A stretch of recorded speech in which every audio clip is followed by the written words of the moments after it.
Do you have a husband, a partner, a son, an uncle, a friend that's male? This is for you. You need to listen to this. Okay. So we've had 1 year of lockdowns all around the world. That's what I'm saying, lockdowns. We actually have, yes, it started in March last year. And I remember when it started, I also started a photographic diary where I'll take photos of what happened during the day, or photographic representation of what happened during the day. But I stopped. Once the president announced that there was going to be a continued one, I realized, okay. And by then, actually, you could see that this is not something to joke about. It was all over the world and we needed to take it serious. So I stopped posting. I was posting on my Instagram every day. So what has this pandemic lockdown done to our men? Welcome to Coffee with Temmi. One of the things that we do know about our men, or most men, is that they don't talk. They are strong, silent. The way we say, they are the strong, silent type. And I think because of that, because we assume that, or we say that, they also have taken it onto themselves to be silent and try to be strong, even when it is not possible. In all of this lockdown, and this is a situation around the world, men have been affected, seriously affected mentally, but they've not still talked about it because they're not used to talking. One thing that is said that is an indictment to all of us is no one is asking how they're doing. No one is asking. 1 in 12 men in the UK have been found to be suffering from mental health issues, depression and anxiety. 1 out of 5 said that this lockdown, the pandemic, has actually made their mental state worse than it was before. In South Africa, as far back as 2017, 18 men committed suicide every day. That is a lot in any country. No matter how big you are, no matter how many men you have, 18 every day is a lot. It's a lot. So what are we doing? What could possibly be happening to our men? The lockdown has caused anxiety, loss of job, loss of income or lowered income, stress, a whole lot of stress, not just to men, everybody's stressed, but men mostly, because like I said, we see them as the strong one. And also the isolation of not being able to go out. You know, if you're frustrated in the house, you could maybe, if you had a fight with your husband could maybe drive out of the house, or maybe instead of coming home, they have a chance to chill out with the boys. But we haven't been able to see family. They haven't been able to, the boys' club, to talk to their friends, and even spending money. You just couldn't spend anyhow because that anxiety of not knowing what is going to happen tomorrow has really taken hold. Now, because they are not allowed, because they are not talking, because they are not saying what is going on, some have resorted to abuse. What kind of abuse are we looking at? There is abuse of the women, domestic abuse of the women, of the children. There is abuse of substances, alcohol abuse, drug abuse. It has increased everywhere in the world. And it is so bad that because of the lockdown, the women cannot escape. You understand what I'm saying? The women cannot escape from the house because there's nowhere to go. The isolation has now made things really, really bad for those who live in this kind of homes. The men, even if they were seeking help before, now cannot go out. They're taking the frustration out on the wife, on the children.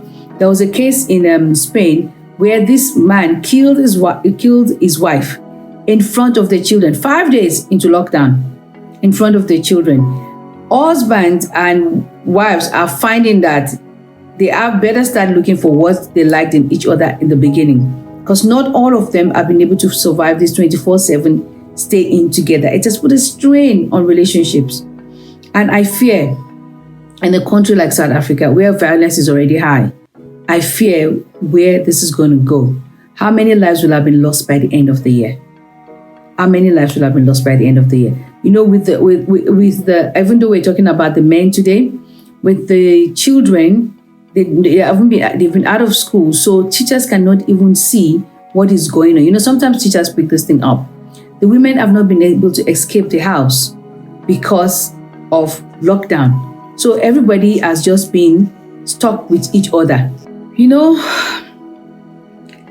there's an indictment that is on us, on everybody else except the men.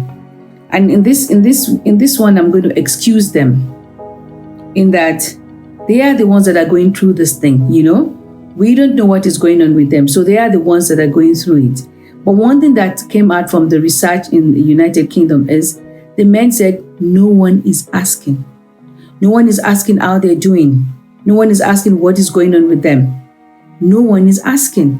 So they're on their own. They feel alone already. So apart from the fact that maybe they don't have a job again, or even if they have a job, they're sitting in front of they're having to do, some are not telling their wives that they've even lost their jobs. Some are not telling their wives that they've lost the job. The anxiety is coming out as anger, you know. Why have you finished the milk? We just bought bread last week. Why have you done this? Why have you done that? The things that was normal before the lockdown that the children will do becomes, you know, they're making mountains out of all sorts of molehills now. They are, and unfortunately, we are not picking it up, or we're just saying, it's just stress, you know, it's just stress. You'll deal with it. They're not dealing with it. They're not dealing with it. They want somebody to ask them what is going on with you. And you've got to find a way to do this. If you're married, you have to find a way to do this.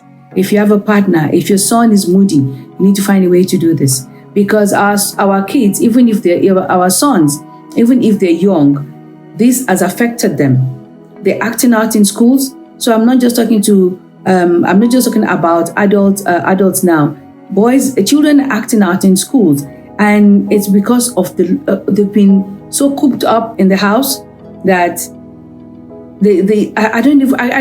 I'm not an expert in this, so I don't even know why they're doing it.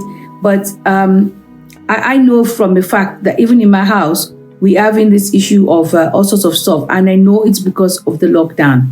So what are we going to do? How are we going to help? How are we going to help our men? I read about I think yesterday I read about a girl whose father is had a problem with drug abuse throughout his life. But she said at the first lockdown, they were fine. I mean, it was actually coping. But the longer it stretched, somewhere along the line, he relapsed and he went back into his old habits. By the time I was reading this story yesterday, he was dead. He was dead. And it's not just the COVID that has taken lives of men, of boys, of uncles, grandfathers, and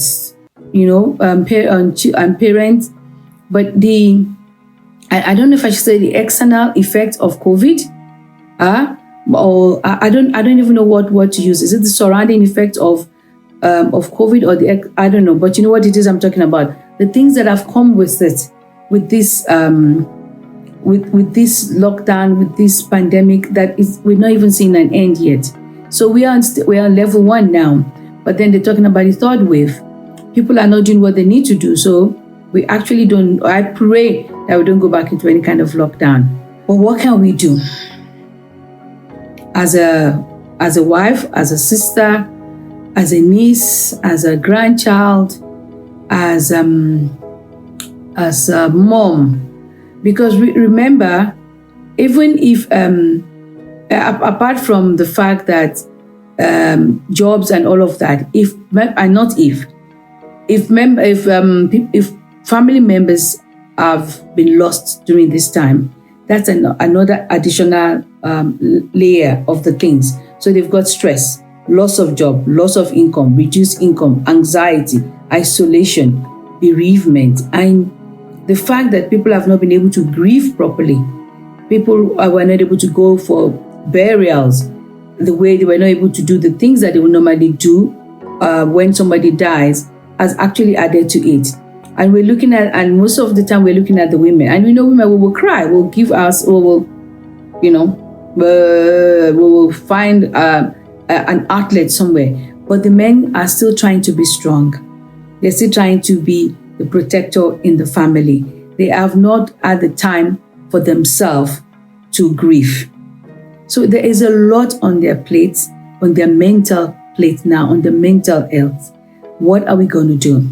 Because I was talking to someone, I said, I am so worried about what could possibly happen. I am so worried.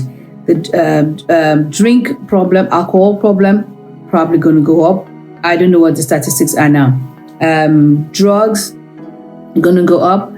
And then the violence against women, the violence against the children is going up already. It's going up already.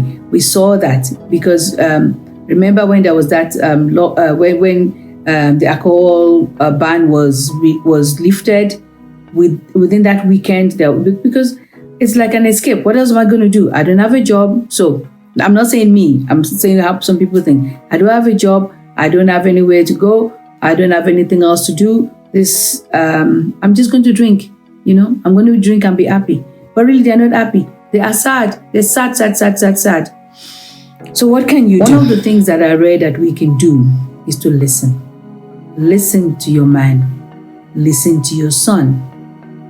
Don't make judgments. Don't try to say this is what is happening. They know what is happening. You know how sometimes you just want to be listened to. You don't want anyone to tell you what the solution is. You just want to talk. Just listen. Find a way to ask the question, how are you doing? How are you doing? And you'll say, fine, it's okay. Let's talk. How are you really doing?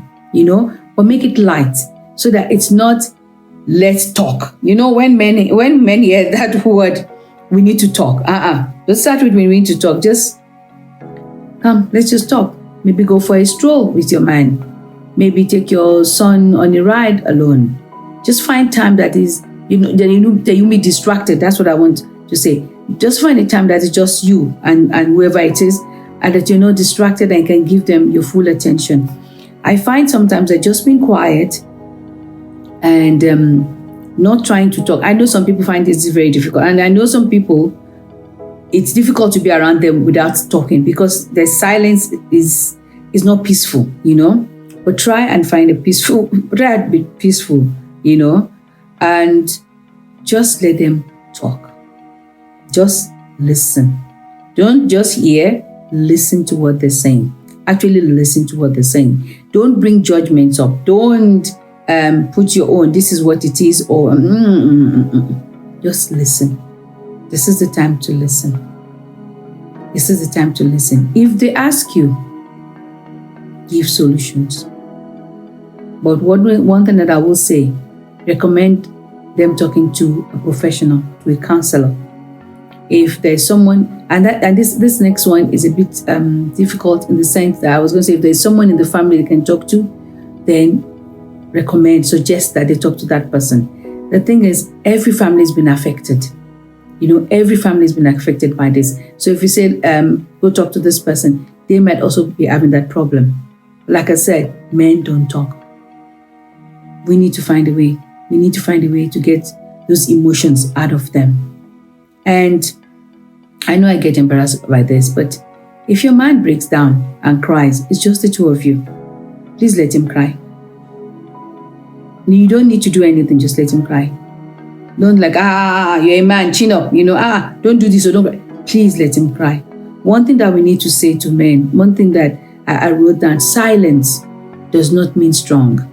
Silence does not mean strong. I think You might have been taking this for granted, and if they're silent, then they're strong. But silence does not mean strong. Silence might even be a cry for help. It might be, can't you see what is going on?